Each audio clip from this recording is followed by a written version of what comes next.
Jamen her, han sagde kopé sammen med mig på vej hjem fra København i tog. Hvad fanden er de også at køre i tog for? Når vi er arbejdsgiver, og vi betaler til, at de kan få ministerbiler. Men han er den onde lyme, der er det største bløddyr, der kan gå på den niveau, med lov i skoven her. Det er nemlig rigtigt. De skal bare have skatten. Det er rigtigt. Hvad laver du? Det er han jo. Jeg har slet ikke set dem. Nej, Carlsen. Du behøver nok ikke sige disse mig. Jeg kan høre ikke mere, end du er. Ja, der fik du den, Carlsen. Ja, vil de ikke se det? Ja, hvad skete der? Værsgo. Ja. Jo. Ja, jeg er jo blevet vist lidt rundt på virksomheden af Lisbeth og Øvle. Gud, nej. Ja, det beklager jeg dybt. Det må de greje undskylde. Det skal aldrig ske igen. Ja, de er kun i dag. De bliver nemlig fyret lige om... Nej, et par yderst kompetente medarbejdere, du har der. Er det det? Ja, Lisbeth, hun er jo geni på kontor. Og Øvle, det er helt fantastisk, og nu er bruger ham jo. Nå. Jo. Ja, men vi gør også meget for de unge mennesker, og for at komme frem, og for at være med i forreste linje. Det gør vi. Ja, må jeg springe ud i det B, altså jeg er noget imponeret ud af, hvordan I bare kan hoppe ud i. Ja, men vi må jo ligesom følge udviklingen. Vi går altid i front.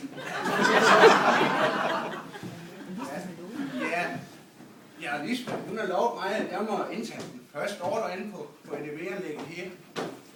Ja, så kan I se, den tror jeg, vi har væk nu. Jeg kan godt forklare. Ja, de skal væk. Det er her ikke.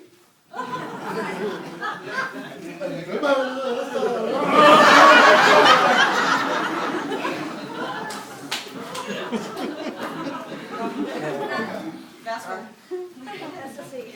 det er smart, det her. Ja. Og så er det bare indtil. Ja. Bum. Ja.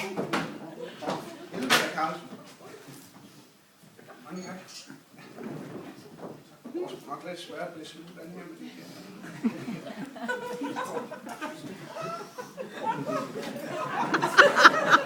Ja, Carlsen. Nå. Ja, jeg vil personligt indstille dem til Arbejdsministeriets initiativpris. Ja, det er sådan nemt fortjent, har de. Ja, men jeg har også altid synes vældig godt om deres, om din politik og så videre, så Det er nu altså ikke det, han plejer at sige. det er også fuldstændig ligegyldigt her, fordi nu må vi jo ikke glemme, hvorfor de er her. Nej, det er også rigtigt. Det er rigtigt, frøken Hansen. Det er jo min store ære og... Hvor er frøken Hansen? Jeg hører. Nej. Gud, det er da også for dårligt. Du skal til at være drengs på din egen reception. Manse, tag nu den bakke der. Ja, det er dig, jeg taler til. Jamen så. Frøken Hansen. Det er jo ikke så tit, jeg deltager i sådan en jubilæum her. Men det er faktisk ret sjældent. Det kommer så også an på, hvordan vi stemmer jo ligesom, ikke også?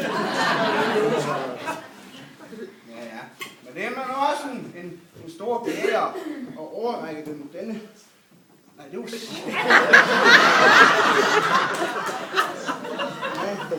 Denne kuvert med diplom samt en rejse til København, hvor de vil få overrakt en medalje for lang og tro tjeneste.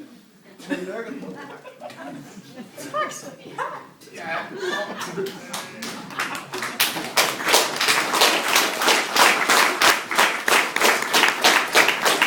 Og skulle vi så måske komme tilbage til arbejdet? Ja.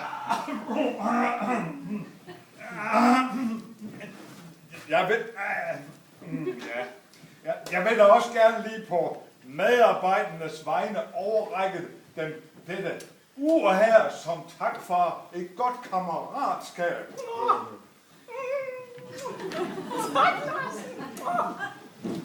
Ja, og skulle vi så måske komme tilbage til arbejdet?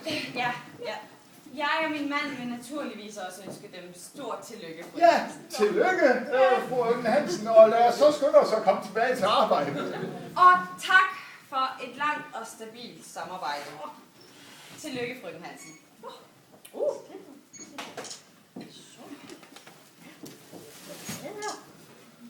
Hvor